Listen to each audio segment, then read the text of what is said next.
Battle of नहावन 642 में हुई थी ड्यूरिंग द टाइम ऑफ हजरत उमर रजी अल्लाह ताला अन्हु, और ये एक डिसाइसिव बैटल थी between the Muslims and Persian empire. इससे पहले लास्ट टाइम हमने बात की थी कि हजरत उमर रजी अल्लाह ताला के टाइम पे जो बैटल्स हुई थी उनमें बैटल ऑफ कादसिया बहुत इंपॉर्टेंट बैटल थी, और उसके बाद जलूला। तो इन बैटल्स के नतीजे में Muslims they had taken many areas of the Persian empire. तो पर्शियंस जो है वो वीक होते जा रहे थे, और बहुत से इलाके पर्शियंस के मुसलमानों के कंट्रोल में आ चुके थे। तो पर्शियंस जो है उनका जो बादशाह था उसका नाम था यजगर। He was trying to unite his armies. तो यजगर ने अपनी फोर्सेस को जो है वो इकट्ठा किया हुआ था, और यजगर ने जो है नहावन एक शहर था वहां पे अपनी आर्मी को उसने इकट्ठा किया। तो यजगर जो है he was running from city to city after the battle of Qadsiya, और नहावन में अल्टीमेटली उसने बिलाखिर अपनी फोर्सेस को इकट्ठा किया। नहावन से पहले ही वाज इन मर्व, ठीक है। मर्व में उसने कोशिश की कि जितनी भी फोर्सेस जो कादसिया की बैटल के बाद वहां से भाग के उनके जो सोल्जर गए थे उनको इकट्ठा किया जाए। So ultimately he gathered a large army, 1 lakh से लेकर तकरीबन 1 लाख के करीब आर्मी यजगर ने इकट्ठी कर ली, and they were planning for a final attack on Muslims.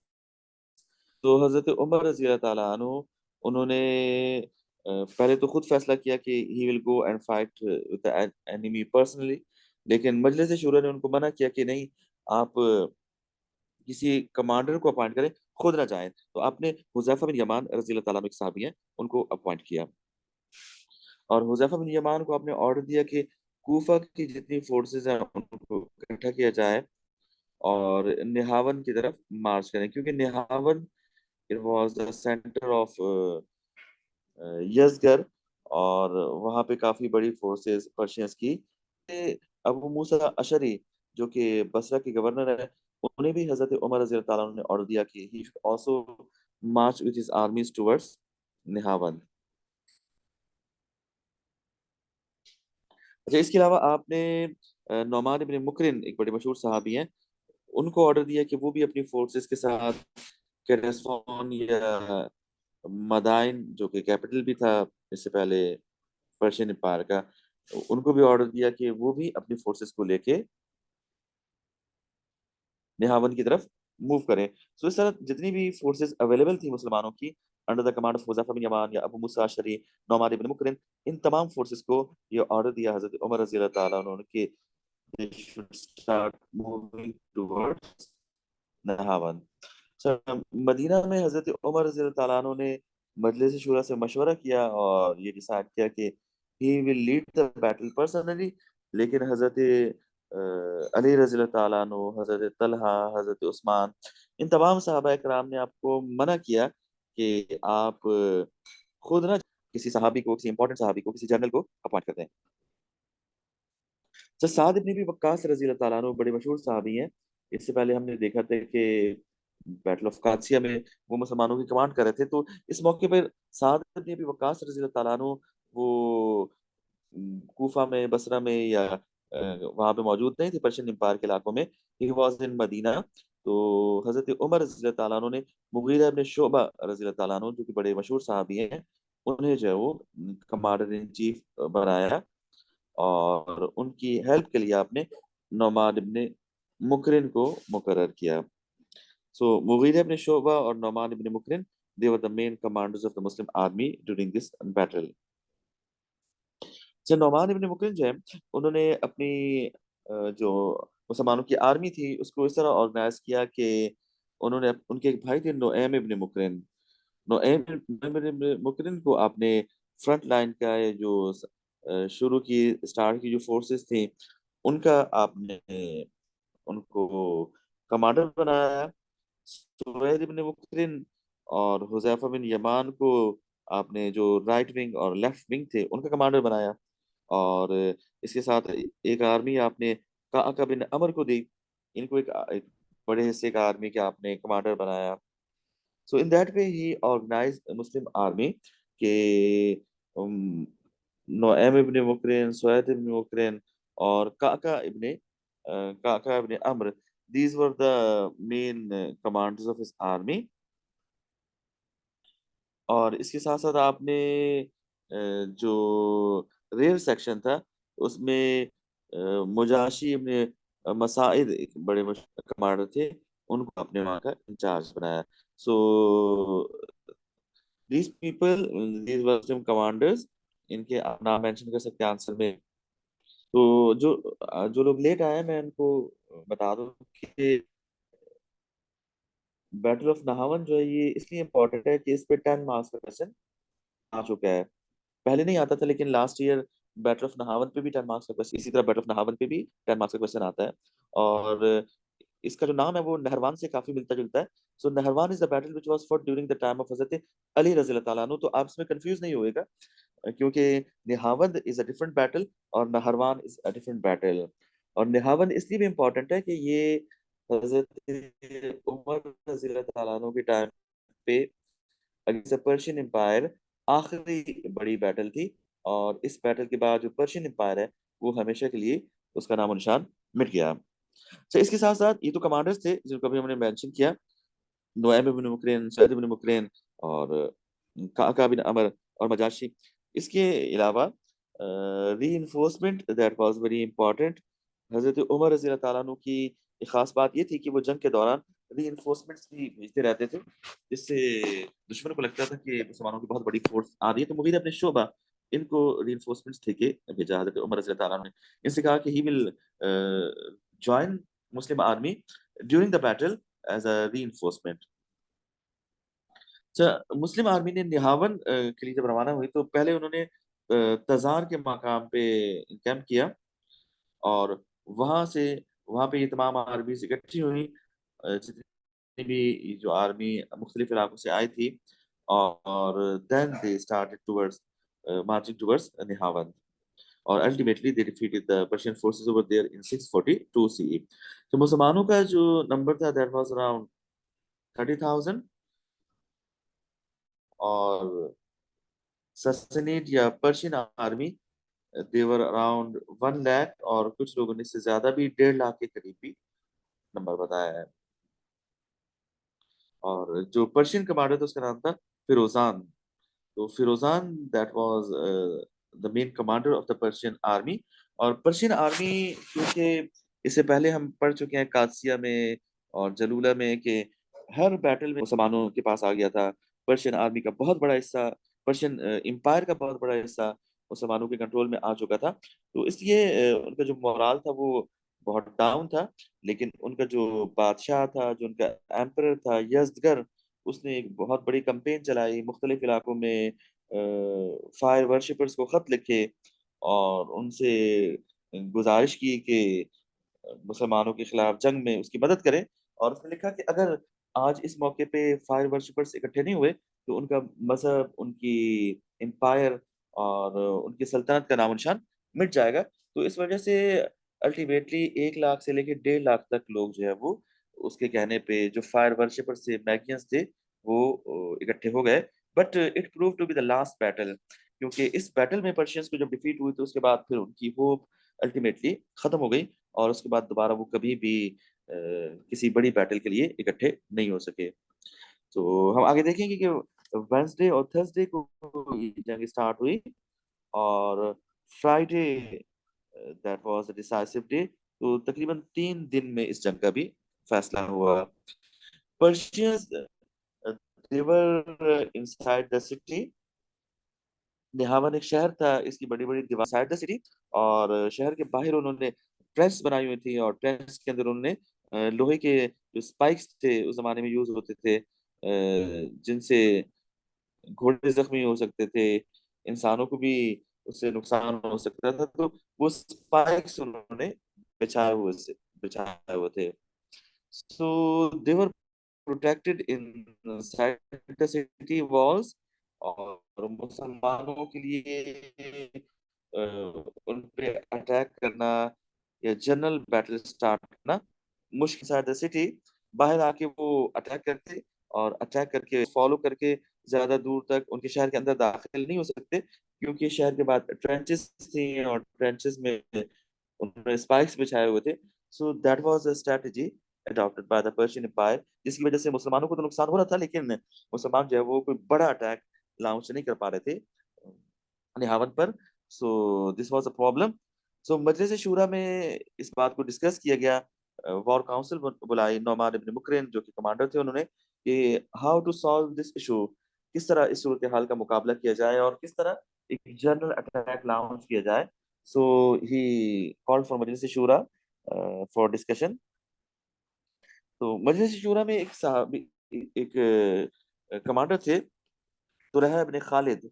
उन्होंने मशवरा दिया कि अगर हम इस तरह करें कि पहले एक छोटी फोर्स भेजें दुश्मनी पे हमला करने के लिए, और थोड़ी सी जंग के बाद अगर वो आर्मी रिट्रीट करे और दुश्मन को यूं लगे कि मुसलमानों को डिफीट हो गई और मुसलमान रिट्रीट कर रहे हैं और पर्शियंस जीत रहे हैं, तो इस तरह वो शहर से बाहर आ जाएगी और फिर हमारे लिए आसानी होगी कि हम उनको किसी ऐसे एरिया तक लेके आए जहाँ पे हम इजीली उनका मुकाबला कर सकें। तो ये स्ट्रैटेजी अपनाई गई।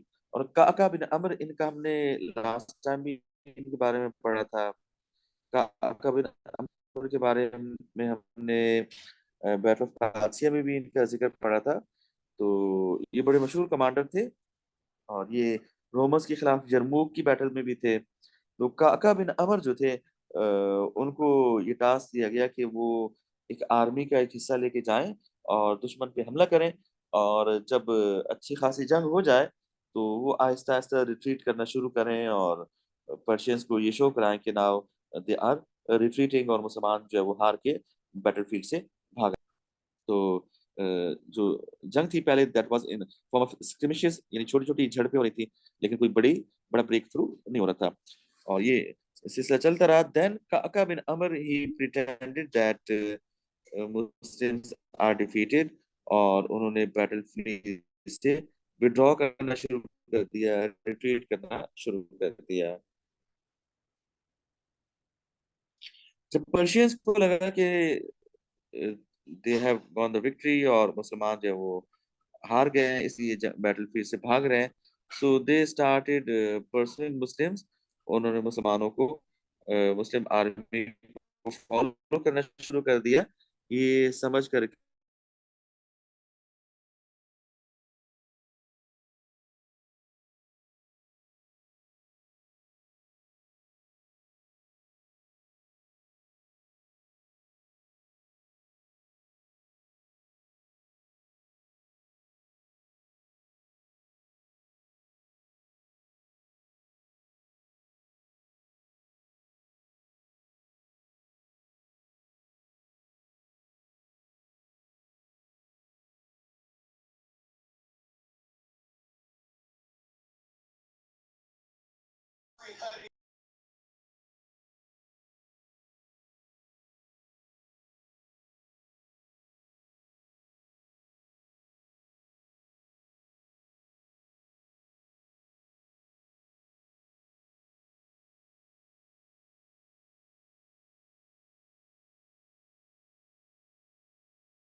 जी अस्सलाम वालेकुम, आपको मेरी आवाज आ रही है? हेलो। जी आपको मेरी आवाज आ रही है तो मुझे मैसेज करें।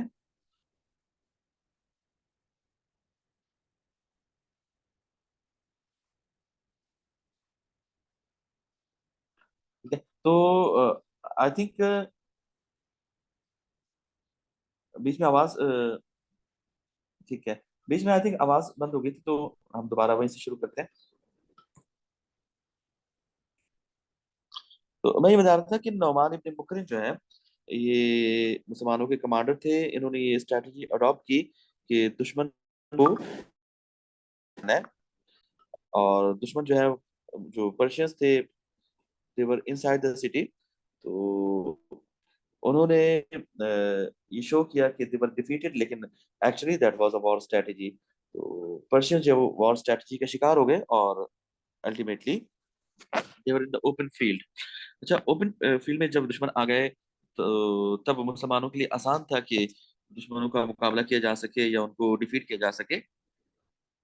अच्छा, नौमान इब्न मुकरिन जो थे, उन्होंने ये इंस्ट्रक्शंस दी थी कि बल्कि उन्होंने कहा था कि अगर वो इस जंग में शहीद हो जाएं, तो हुज़ैफा बिन यमान को कमांडर बनाया जाए। ठीक है। हुज़ैफा बिन यमान ये भी एक बड़े मशहूर सहाबी हैं, और इनके बारे में भी आपने पढ़ा होगा पहले भी। तो हुज़ैफा बिन यमान को उन्होंने कहा कि he should be the commander अगर नौमान बिन मुकरन शहीद हो जाए। सो ये जो परसुएट था, या जो स्ट्रेटजी अडॉप्ट की गई, as a result of that, now situation was in favour of the Muslims, but Persians, they were not an favorable ground, और उनको बहुत ज्यादा they were in a problematic situation, और they were caught between the mountains on two sides, और एक side पे मुसलमानों ने घेर लिया। So from three sides they were in between two mountains and Muslim army, so they were in a difficult situation, but they continued war, और उन्होंने काफी मुकाबला किया मुसलमानों का, और उसमें काफी सारी कैजुअलिटीज हुई, काफी सारे लोग उनके मारे गए। अच्छा, इस जंग में इवन जो मुस्लिम कमांडर थे, नौमान इब्न मुकरिन, वो भी शहीद हो गए।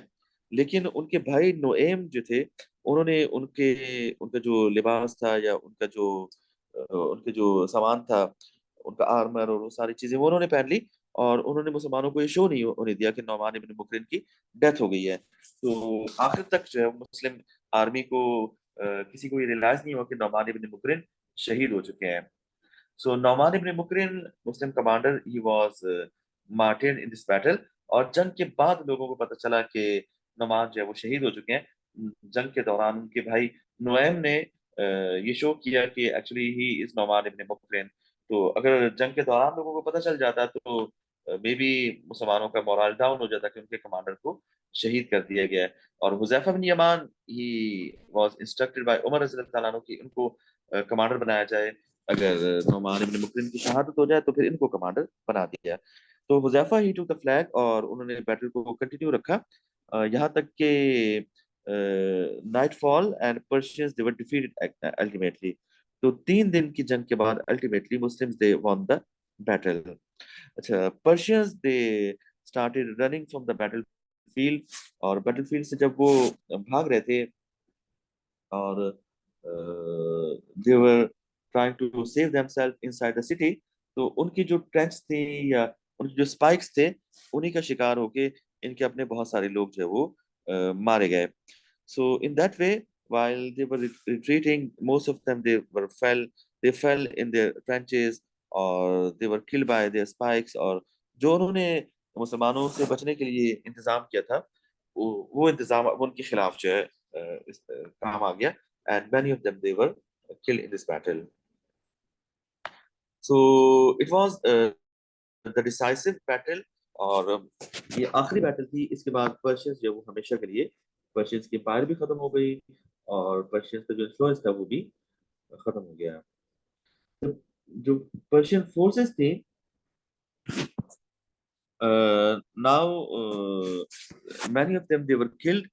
अच्छे खासे लोग जो है उनके मारे गए, और उनका जो कमांडर था वो भी Firozan, he was also died, he also died in the battle. So ultimately they were rooted out, and Muslims they got a decisive victory in this battle. अच्छा, इस बैटल के बाद मुसलमानों ने निहावन के शहर को कंट्रोल कर लिया, और उसके बाद हमदान डिस्ट्रिक्ट थी, ये पूरा इलाका मुसलमानों के कंट्रोल में आ गया। और पर्शियंस की तरफ से इसके बाद कोई बड़ा रेजिस्टेंस सामने नहीं आया, और ये तमाम इलाके और पर्शियन एम्पायर के बाकी जितने भी इलाके थे वो आहिस्ता आहिस्ता करके मुसलमानों के कंट्रोल में आ गए। और इस बैटल की इंपॉर्टेंस ये थी कि as a result of Muslims victory, जो पर्शियंस की जो एक ग्लोरिफिकेशन थी, उनकी जो एम्पायर थी, उनका जो रिलीजन था, उनकी जो पावर थी, all of them they shattered, और हमेशा के लिए खत्म हो गए। And it prove to be a decisive battle, और मुसलमानों का कंट्रोल जो है वो पूरे पर्शिया पे इस बैटल के बाद जो है वो मुस्तहकम हो गया। So after this battle, Yazgar he fled from the battlefield, और वो एक के बाद एक शहर में पनाह के लिए जाता रहा, और वो उसने तुर्किस्तान के जो बादशाह था उससे मदद मांगी, और मुख्तलिफ छोटे छोटे रूलर से उसने हेल्प की, दरख्वास्त की, but all of them they rejected. और अल्टीमेटली मर्व में 651 में he was killed, and in that way Persians जो थे उनका सूरज हमेशा के लिए गुरूब हो गया, and Muslims they got decisive victory. तो आई होप कि ये बैटल आप क्लियर होगी। अगर कोई क्वेश्चन है तो बताइए।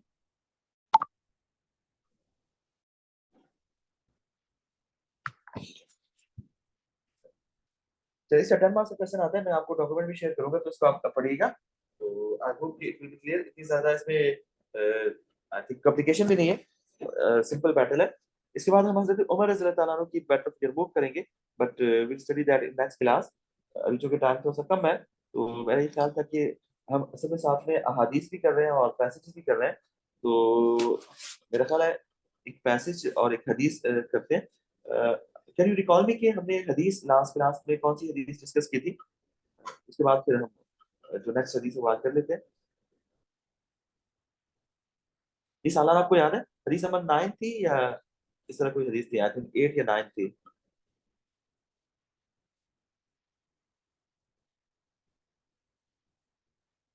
तो भाई आप 2 मिनट दें, मैं जरा हदीस खोल लेता हूँ, फिर हम इसको डिस्कस करते हैं।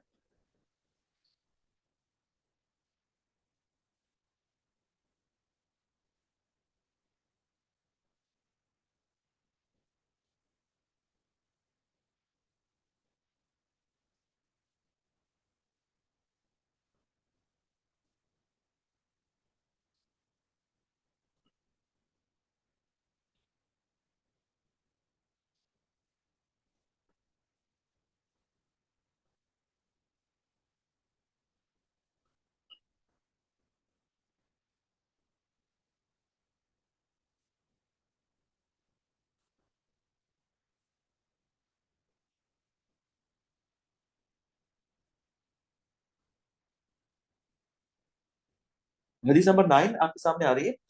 कैन यू रिकॉल कि ये हदीस हमने की है या नहीं की? क्योंकि इससे पिछली जो हदीस है, हदीस नंबर 8 का, तो मुझे याद आ रहा है कि वो हमने कर ली थी। ये वाली जो हदीस है, जरा आप मुझे बताइए कि क्या हमने ये की है या नहीं की?